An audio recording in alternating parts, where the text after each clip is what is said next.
Hey guys, in this video I'm going to show you how to delete board in Trello. In order for us to delete a board, what you're going to do is open that one. For example, I have this one right here. I renamed this one to be deleted just so we could easily do that one. I'm going to click this and then we're going to look at this three horizontal dots. Go ahead and click that, and if you're going to scroll down, there is an option here for close board. Go ahead and click that and choose close. Now, take note that this is actually different from that of deleting it. What is essentially going to happen is similar to deleting a card. You should be able to see it here in view closed board. And again, this is just a safety net in case you have just closed it by mistake.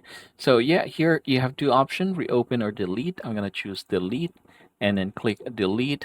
Now take note that if you do that one, you won't be able to undo it, so make sure that is what you want to do. Again, that is how you're going to delete board in Trello.